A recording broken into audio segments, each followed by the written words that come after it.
안녕하세요. 친절한 한의사 언니, 친한 언니 정성미입니다. 다이어트를 하고 계시는데 우리가 살이 빠지는 지방이 분해되는 원리를 좀 알고 계시다면 조금 더 효율적으로 다이어트를 하실 수 있을 것 같아요. 그래서 오늘 영상 준비해 봤습니다. 이번 영상도 구독과 좋아요, 알림 설정 부탁드려요. 다이어트를 한다는 거는 뭘까요? 지방을 빼는 걸 뜻해요. 그러면 우리가 이 빼야 되는 이 지방에 대해서 개념을 한번 정리를 하고 지방이 어떻게 만들어지는지 그 원리를 알고 가면 좋은데요. 먼저 지방은 어떻게 만들어지는 걸까요?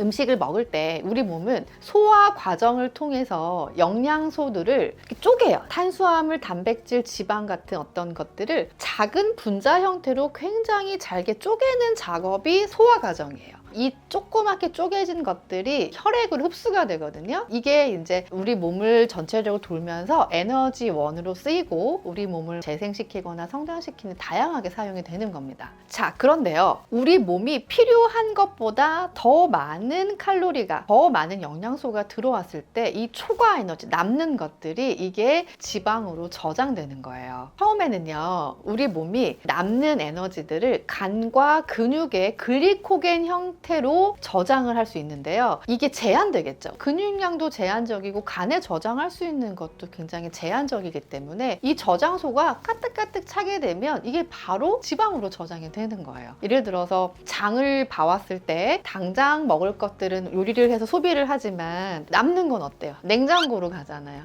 냉장고에도 꽉 차면 어때요? 냉동실로 이동을 하듯이 이렇게 간과 글리코겐에 저장할 수 있는 이상으로 먹지 않는 게 중요해요. 그래서 폭식 한 번에 많이 먹거나 과식하거나 이런 게 안 좋다는 이유가 저장할 수 있는 양을 넘어서는 거예요. 그럼 그 이상 먹게 되면 얘는 바로 지방으로 저장되는 거거든요. 또 한 가지는 연달아 먹는 것도 안 좋아요. 에라 모르겠다 다이어트 할 때 무너질 때 있잖아요. 우리가 치팅데이를 하실 때 환자분들이요. 원장님 저 주말에밖에 치팅데이 안 해요 이러시거든요. 근데 주말이 금요일 저녁부터 토요일, 일요일까지예요. 그러면 거의 7분의 3이면 반 가까이거든요. 연달아 먹지 않는 게 중요합니다. 그러니까 한번 무너질 수 있어요. 약속도 있고 뭐 모임도 있고 친구들 만날 수 있잖아요. 회식도 있고 하지만 이게 한번 많이 먹게 돼서 간과 지방의 글리코겐 형태로 저장이 됐으면 연달아 먹게 되면 그 다음 거는 갈 데가 없잖아요. 저장고가 꽉 찼으니까 어디로 가요? 지방으로 바로 저장이 됩니다. 그래서 우리가 폭식이나 연달아 먹지 않는 게 다이어트에는 굉장히 중요한 부분이에요.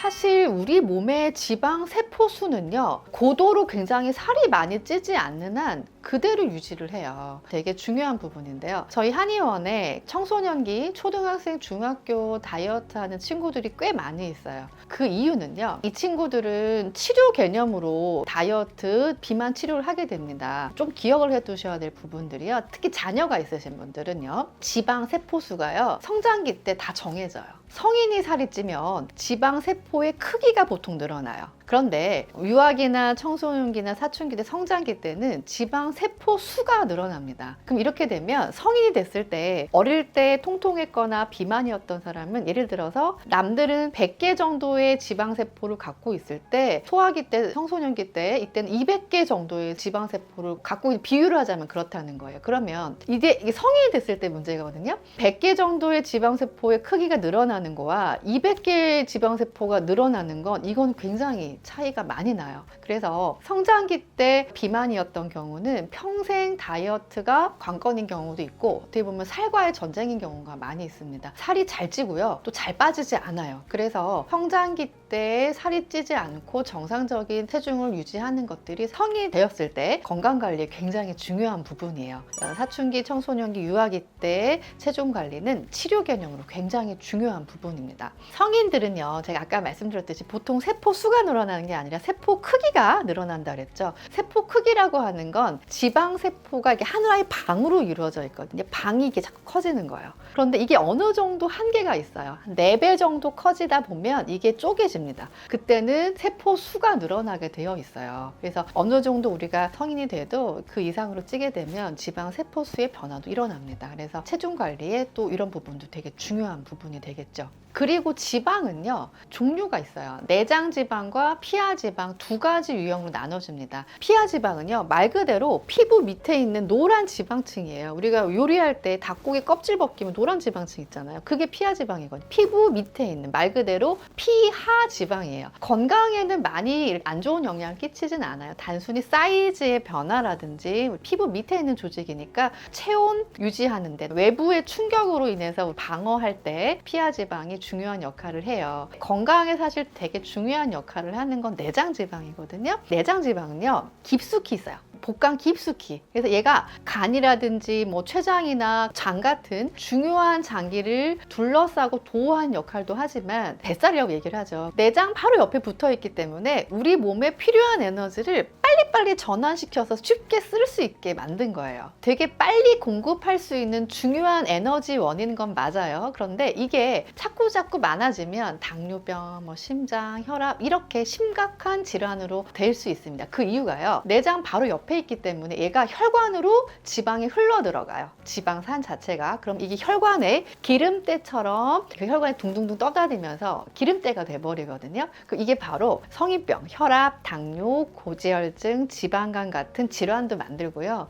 요즘에 논문이 많이 나오는 게 염증 수치를 많이 올려요. 내장 지방, 혈중의 지방 농도가 염증 수치를 굉장히 올리기 때문에 이 염증 수치가 사실 만병의 근원이죠. 만병의 근원이기도 하지만 조그만 종양 같은 것들을 많이 만들어요. 혹 같은 거, 덩어리들. 그러면 이게 양성 종양도 있지만 악성 종양도 있잖아요. 암으로도 연결됩니다. 호르몬이라든지 내분비에도 영향을 많이 주기 때문에 사실 내장 지방이 굉장히 건강에 중요한 역할을 합니다. 그래서 내장 지방만 정상화가 돼도 우리가 한 130여 가지 질환들을 예방할 수가 있어요. 그래서 내장 지방을 빼는 게 건강에 가장 중요하다 이렇게 보시면 됩니다. 피하 지방, 내장 지방은요, 어떻게 하면 피하 지방이 더 찌고 어떻게 하면 내장 지방이 더 찌고 이런 얘기가 많아요. 그러나 살은 먹으면 찝니다.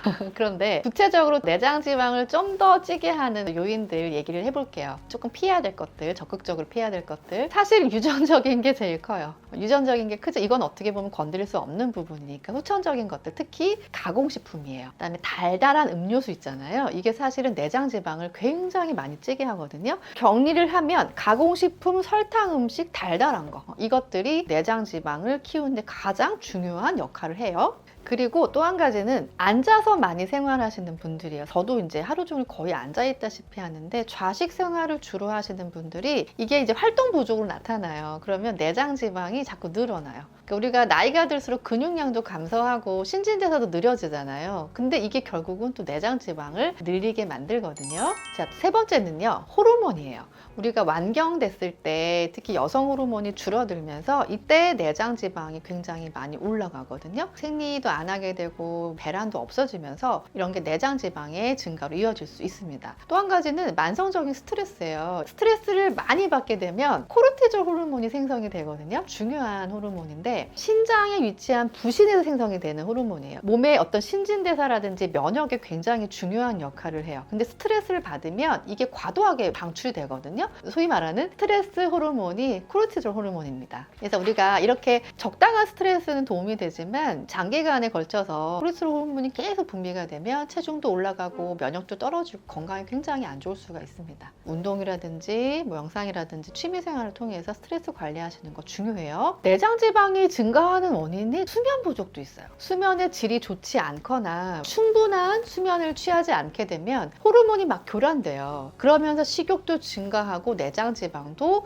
높아질 수 있습니다. 지방이 증가하는 원인에 대해서 제가 말씀을 드렸는데요. 남자와 여자가 지방이 증가하는 방식이 조금은 차이가 있어요. 남성의 경우는요, 체중이 늘어날 때 내장 지방 먼저 늘어나요. 남자분들 누워 있을 때 배가 볼록하죠. 퍼지지 않아요. 그러니까 내장 지방은 이렇게 볼록하게 솟아나는 복부 같은데 그렇게 보시면 되고요. 여성은 체지방이 쌓일 때 우선 피하 지방 위주로 쌓이거든요. 누우면 퍼지는 살들, 만져지는 살들, 그렇게 보시면 됩니다. 그러나 남성, 여성 둘 다 어느 정도 살이 찌게 되면요, 뭐 피하 지방, 내장 지방 둘 다 상관없이 찌게 됩니다. 그렇다면 이 내장 지방과 피하 지방, 지방을 어떻게 뺄까요? 내장 지방은 우리 장기를 둘러싸고 있어요. 보호도 해주고 또 급할 때 가까우니까 필요한 에너지의 중요한 공급원이에요. 그래서 내장 지방을 뺄 때는 식단이 굉장히 중요합니다. 기억하실게요. 뱃살을 빼고 싶다면, 내장 지방을 빼고 싶다면 식단을 줄여도 굉장히 효과가 있어요. 식단이 어떻게 보면 내장 지방을 빼는데 가장 효과적인 방법이에요. 상대적으로 피하 지방은요, 어떤 역할을 한다 그랬죠? 피부 바로 아래에서 근육을 돕고 있는 지방이에요. 우리 몸이 체온을 뺏기지 않도록 보온하는 그런 역할도 하고, 외부 충격 같은 것들의 보호장치이기도 해요. 근육이 몸 안에 열을 내잖아요. 체온을 높이거든요. 근데 그거를 지방으로 둘러싸서 피하 지방이 그 손실을 막아주는 단열재 역할을 하는 거예요. 그래서 우리 몸에 피하 지방을 뺄 때는요, 근력 운동을 해서 몸에 열을 내는 게 피하 지방을 빼는데 굉장히 효과적이다 보시면 됩니다. 물론 피하 지방도 식단이 사실 조금 더 의미가 있긴 한데요. 다이어트를 할 때요, 사실 운동보다는 식단이 훨씬 중요한 건 맞아요. 그래서 식단의 비중을 더 두시면 내장 지방이라든지 살이 좀 빠지겠죠. 그 상태에서 바디라인 정리할 때, 군살 같은 거 정리할 때 사이즈에 관여하는 게 뭐라고 그랬죠? 피하 지방이라고 그랬죠. 그래서 우선은 전체적인 식단으로 감량을 하시고, 라인 정돈 하고 사이즈 줄일 때 근력 운동 같은 걸로 정리를 하시는 방법이 조금 더 효과적인 방법이라고 보시면 됩니다. 오늘은요, 살이 찌는 과정과 살이 빠지는 과정에 대해서 알려드렸는데요. 살을 빼고 체지방을 감소시키는 데는 꾸준한 노력이 필요합니다. 한 번에 되는 건 없겠죠. 그죠? 살이 찔 때도 한 번에 찐 건 아니잖아요. 그래서 오늘부터 다시 다이어트 화이팅 하시길 바랍니다. 지금까지 친절한 한의사 언니, 친한 언니 정성미였습니다. 구독과 좋아요, 알림 설정은 저에게 큰 힘이 됩니다. 감사합니다. 감사해요.